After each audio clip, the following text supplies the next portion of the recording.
सभी को मेरा नमस्कार। एक बार फिर से आपका स्वागत है अपनी यूट्यूब चैनल में। हम आपके लिए लेके आए हैं, आप देख सकते हैं किस प्रकार से। यहाँ पर देखिएगा आप सभी अर्धवार्षिक परीक्षा का ये पेपर है 2022-23 का सत्र का। विषय सामाजिक है, हर कक्षा 8 है। पूर्णांक आपके 50 अंक के रहेंगे और समय रहेगा 2.5 घंटे का। तो पहला प्रश्न इस प्रकार से दे रखा, वस्तुनिष्ठ प्रश्न कीजिए। तो पहला प्रश्न है, भारत का अंतिम वायसराय था माउंटबेटन, लॉर्ड कर्जन, इरविन या प्रिंस चार्ल्स। जो भी करेक्ट आंसर आपको फिलअप करना है।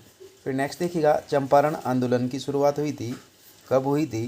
तो इसका करेक्ट आंसर हो जाएगा 1917 में। यहाँ पर अ भरेंगे। फिर नेक्स्ट देखिएगा, राज्यसभा में राष्ट्रपति द्वारा मनोनीत किए जाते हैं, कितने किए जाते हैं राज्यसभा में राष्ट्रपति द्वारा मनोनीत? 12 सदस्य मनोनीत किए जाते हैं। यहाँ पर ये करेंगे। प्राकृतिक संसाधनों में सम्मिलित है, प्राकृतिक जो संसाधन उसमें क्या सम्मिलित है?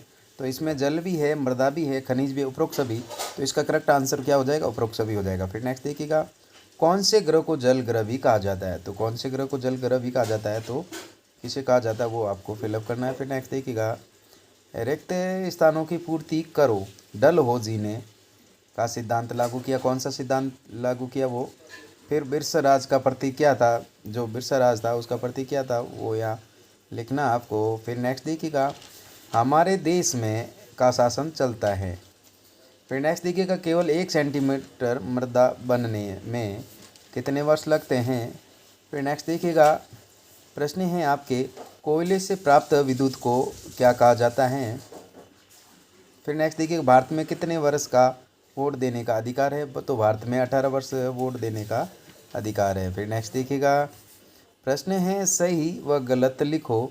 महाराणा रणजीत सिंह पंजाब के शासक थे, तो ये आपको बताना सत्य या असत्य। फिर जून 1858 में तात्या टोपे को मार दिया गया।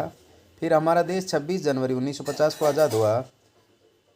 फिर यहाँ पर लिखा है, सभी संसाधन मूल्यवान होते हैं। सही या गलत यहाँ पर आपको दर्शाना है। अगर सही है तो यहाँ पर राइट का निशान, और गलत है तो यहाँ पर क्रॉस का निशान करेंगे। फिर हमारे भोजन में शामिल नमक भी एक खनिज है, तो ये भी सही है। फिर नेक्स्ट देखिएगा, सही मिलान कीजिएगा। यहाँ पर भारतीय संसद का अंग कौन सा है?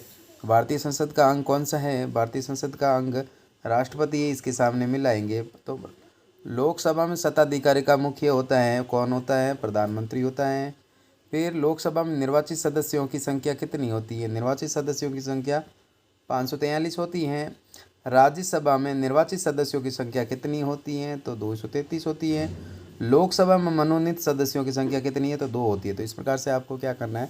मिलान करना, सम्मिलित करना है। फिर नेक्स्ट देखिएगा, आगे बढ़ने से पहले वीडियो को लाइक कीजिएगा और चैनल को सब्सक्राइब कीजिएगा। नेक्स्ट देखिएगा, प्रश्न है आपके 5वां, औपनिवेशीकरण किसे कहते हैं? बिरसा के बारे में क्या समझा जाता था? 1857 की क्रांति के प्रमुख नायकों के नाम लिखिएगा। धर्मनिरपेक्षता से आप क्या समझते हैं? रोलेक्ट एक्ट क्या है? जल संरक्षण के 3 तरीके बताइए। फिर देखिएगा, सौर ऊर्जा के 2 लाभ बताइए। 1857 के विद्रोह के प्रमुख कारण बताइएगा। भारतीय संविधान में उल्लिखित मौलिक अधिकारों का वर्णन कीजिएगा। 6 मौलिक अधिकार है, उनका वर्णन करना है। फिर विश्व मानचित्र में निम्न स्थानों का अंकित करना है: एशिया, हिंद महासागर, भूमध्य रेखा, अफ्रीका और प्रशांत महासागर। तो ये मानचित्र में आपको चिन्हित करना है, एशिया कहाँ पर है, हिंद महासागर कहाँ पर, भूमध्य रेखा कहाँ, अफ्रीका कहाँ, प्रशांत महासागर कहाँ है। तो इस वीडियो के माध्यम से हमने आपको कक्षा 8 विषय सामाजिक विज्ञान का जो पेपर था वो प्रोवाइड करवा दिया है। अगर वीडियो अच्छा लगा तो प्लीज़ वीडियो को लाइक कीजिएगा और चैनल को सब्सक्राइब कीजिएगा। Thanks for watching. वीडियो देखने के लिए बहुत बहुत धन्यवाद।